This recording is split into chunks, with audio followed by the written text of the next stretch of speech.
Como iglesia que somos, tenemos un tesoro de conocimientos teológicos, un tesoro de sabiduría que recibimos de los padres de la iglesia. Y en la iglesia entonces hay todo un estudio en torno a ellos, su doctrina, su enseñanza, y es la patrística y la patrología. Y de eso hablaremos hoy, queridos amigos, así que quédese con nosotros, acompáñenos hoy. La doctrina, es decir, la enseñanza de los padres de la iglesia.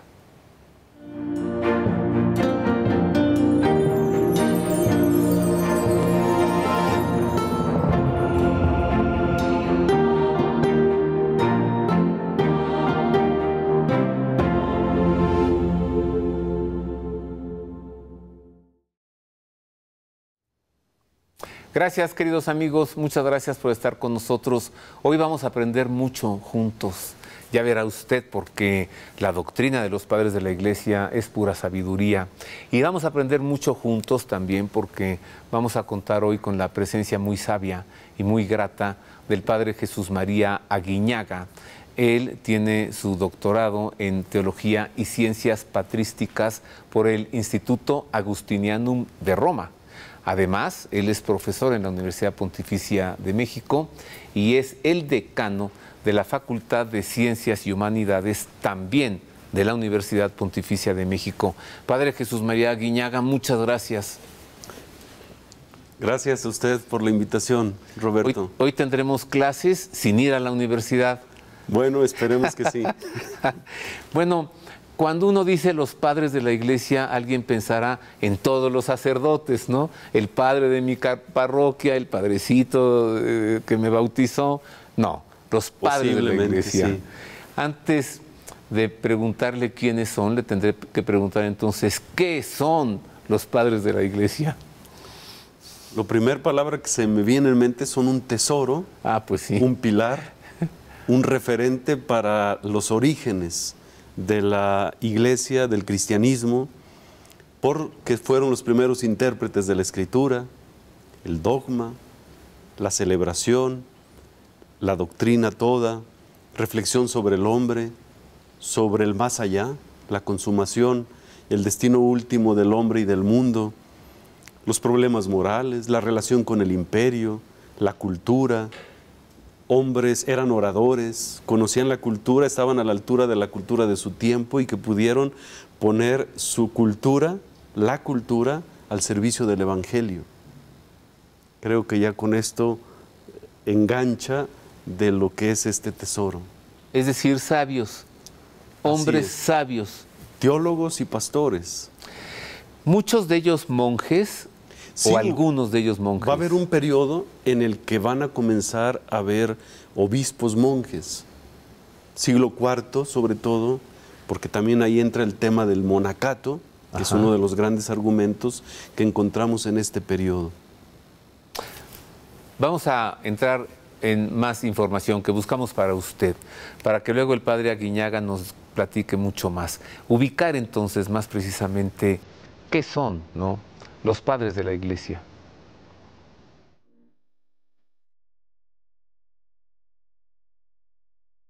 En los inicios de la era cristiana, el griego fue la única lengua de la iglesia, hasta que con la extensión del cristianismo por Occidente a mediados del siglo II, surgió la necesidad de contar con escritos en latín. Es el caso, por ejemplo, de San Jerónimo, quien tradujo las Sagradas Escrituras al latín vulgar, dando así origen a la traducción bíblica conocida como la Vulgata. De aquí se desprende la clasificación que se ha establecido de los padres de la Iglesia en griegos y en latinos. Los sucesores de los apóstoles son los llamados padres apostólicos. Entre ellos se destacan San Clemente de Roma, San Ignacio de Antioquía, San Policarpo, San Justino, San Teófilo de Antioquía, San Irineo de Lyon, San Cipriano y San Clemente de Alejandría. Tras la promulgación del Edicto de Milán por el emperador Constantino en el año 313, surgió la llamada Edad de Oro de los Padres de la Iglesia, la época de una gran evangelización, cuando se erigieron las grandes basílicas en Roma y en Jerusalén, pero también proliferaron las herejías en torno a los dos misterios centrales de la fe, la Santísima Trinidad y la Encarnación. La respuesta fueron los concilios de Nicea y de Éfeso, en el que se proclamó la maternidad divina en el año 431. Entre los padres de la Iglesia, defensores de la fe, se encuentran San Basilio Maño, San Gregorio Nacianceno, San Juan Crisóstomo, San Atanasio de Alejandría, San Cirilo de Jerusalén, San Cirilo de Alejandría y San Juan Damasceno. Entre los padres occidentales latinos se encuentran San Hilario de Poitiers, San Ambrosio, San Jerónimo, San Agustín de Hipona, San León Maño, San Gregorio Maño, San Isidoro de Sevilla y Santo Tomás de Aquino. Los padres de la Iglesia, todos, hicieron fecundo el mensaje evangélico en la cultura clásica griega y latina. Sentaron las bases para la gran fecundidad de la época medieval. Fueron sembradores, constructores, pastores de la Iglesia, y su eficiencia pastoral, teológica, cultural y espiritual está demostrada y comprobada por el magisterio de la Iglesia.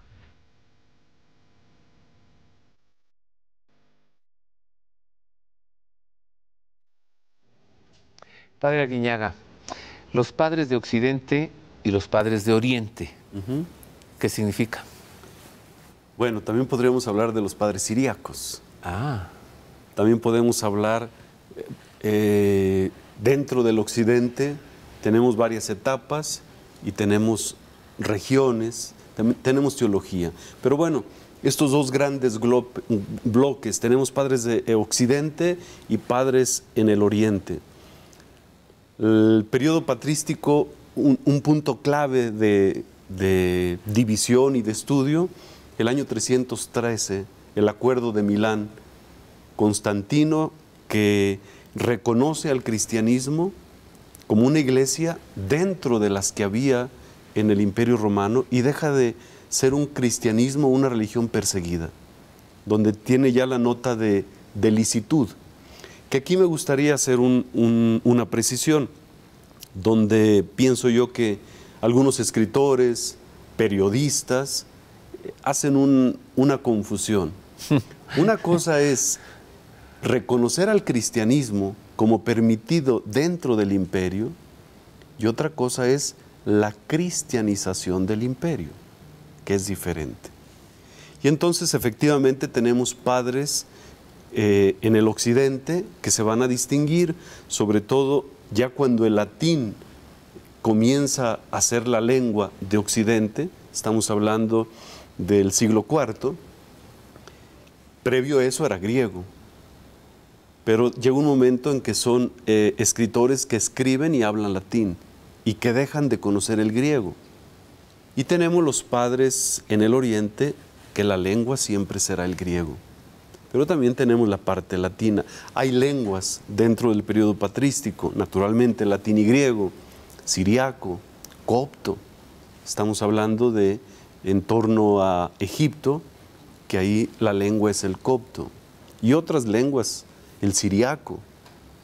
San Antonio no es de Egipto. Exactamente. Antonio el Grande, ¿no? El que conocemos como el padre del monacato en el occidente, Abad, sí.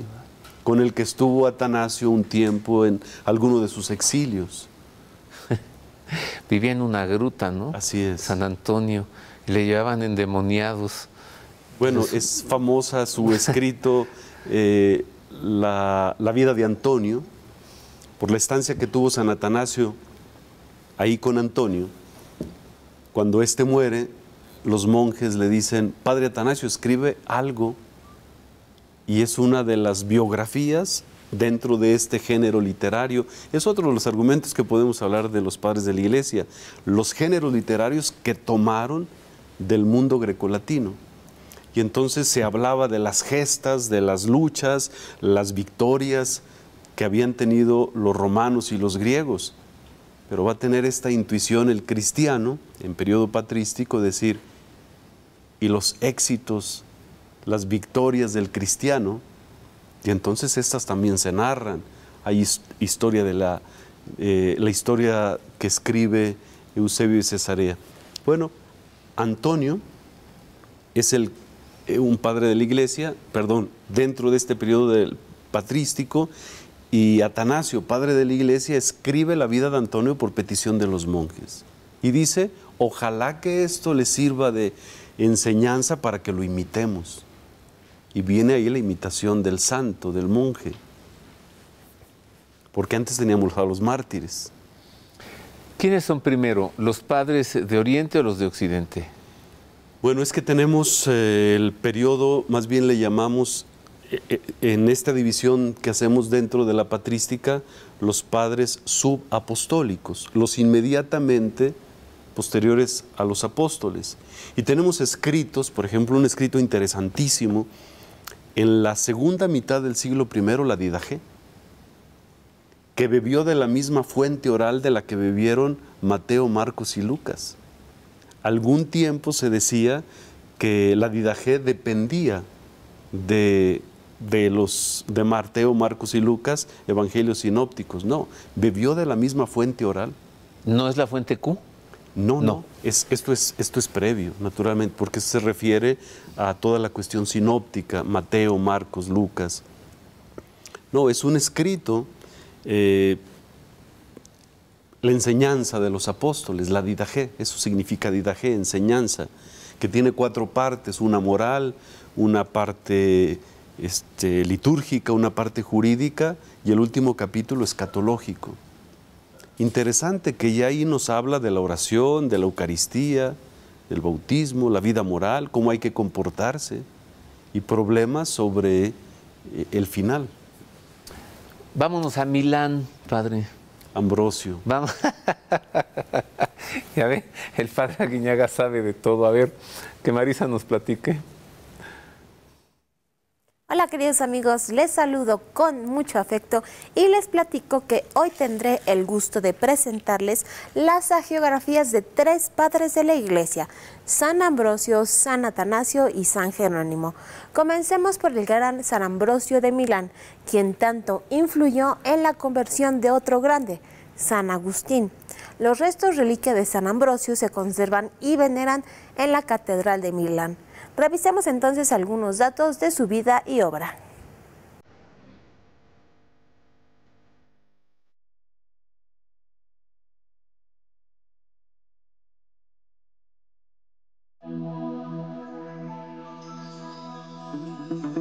San Atanasio, padre y doctor de la Iglesia. Nació en el año 295 y murió en el 373 en Alejandría, Egipto.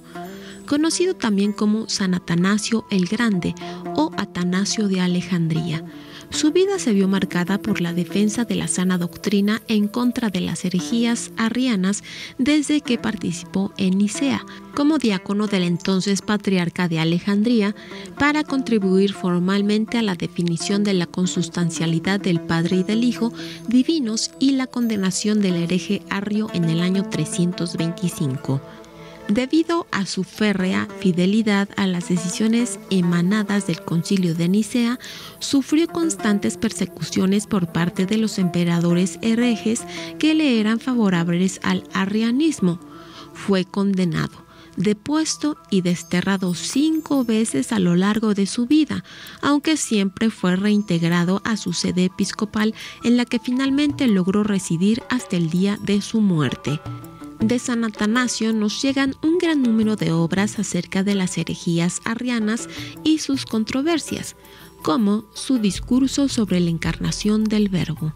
También es autor del documento más importante del cristianismo primitivo sobre el monacato, que es su famosa Vida de San Antonio, aunque su mayor legado teológico se centra en demostrar la realidad de la redención por la encarnación de Jesucristo, verdadero Dios y verdadero hombre. la independencia de la Iglesia, de la autoridad política y la consubstancialidad de Dios Padre, del Verbo encarnado y del Espíritu Santo. Todavía, ¿verdad, Padre? Hasta nuestros días, en Milán, la misa en rito ambrosiano. Así es. Es Sí. uno de los ritos que tenemos en la Iglesia Latina, el rito ambrosiano, Vámonos a Milán. con Ambrosio. ¿Será que sí de veras San Agustín se convirtió por San Ambrosio? Era un personaje que lo impactó. Él nos lo dice en las confesiones. Hay algunos pasajes muy interesantes de Agustín en torno a Ambrosio. Voy a citar dos. Ajá. Agustín tenía muchos ruidos interiormente en este proceso de bautizarse. Se fue a Milán porque Ambrosio era un excelente orador y quería aprender. Además llevaba un cargo muy concreto dentro de la corte, si le queremos llamar así. Ambrosio estaba informado del proceso de Agustín gracias a Mónica. Y Agustín en las confesiones dice que él quería hablar con Ambrosio, pero Ambrosio no lo atendía. Y dice una palabra en latín, episcopaliter. Dice, estaba con un aire, con una postura episcopaliter. Es un adverbio latino que no tiene traducción al español. Podríamos decir, con aire de obispo. Ajá. Con la nariz un poco levantada. Con muchas ínfulas. Así es. Lo cual podría ser un comentario negativo de Agustín hacia Ambrosio, pero considero que no lo es. Es la admiración, pero dentro de eso dice lo que le llama la atención, que Ambrosio estaba leyendo, pero estaba leyendo en silencio. Este podría ser un dato que nos pasa desapercibido, porque hoy decimos que hay que leer con los ojos, no balbuceando, porque perdemos tiempo. En la antigüedad se leía para proclamar lo que se leía. Leer sin mover los labios, sin articular, quería decir que sabías de memoria el texto. Y lo que tenía Ambrosio en su mano era la Sagrada Escritura. Esta escena es impactante. Hay otro momento, había habido un problema en la iglesia de Milán. Y entonces había el temor, el peligro de que fuera confiscada la iglesia. Y entonces estaba Ambrosio en oración, con cánticos, con himnos, con la iglesia y con el pueblo apoyando al obispo. Entre el pueblo estaba Agustín, que aún no se bautizaba, y con todos esos ruidos interiores. Y dice Agustín, lloraba y estaba dispuesto, como la gente, a dar la vida junto con el obispo. El mismo Agustín. El mismo Agustín, no bautizado. Esto nos habla del impacto que tiene Ambrosio en la vida de Agustín. Y nos habla de la elocuencia de Ambrosio. Claro, que con su predicación, que él iba buscando aprender de Ambrosio al escucharlo por ser un gran orador, pero, digamos, el contenido de esta oratoria toca el corazón de Agustín. ¿Agustín también es padre de la iglesia? Claro, Sí. claro. Es el gran padre de la iglesia de Occidente. Ah, ¿qué tal? ¿Cómo vamos aprendiendo? Y apenas estamos empezando. Tengo que hacer una pausa, es breve. Volvemos así, mire, con más de la doctrina de los padres de la iglesia.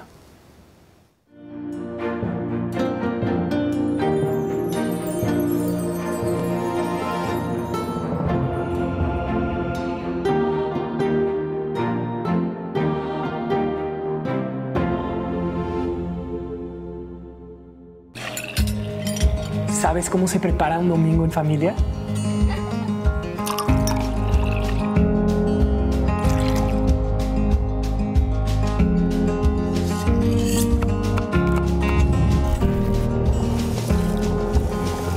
Todo comienza con la Moderna. Llegó la Semana Santa y en Fanflix podrás encontrar un amplio catálogo de contenidos que te acompañarán a vivirla con intensidad. No te pierdas nuestras conferencias, documentales y películas sobre Semana Santa y Pascua. Suscríbete hoy mismo en fanflix.mx y obtén 30% de descuento en tu suscripción anual ingresando el código Ver y Creer. Esta Semana Santa, vívela en Fanflix.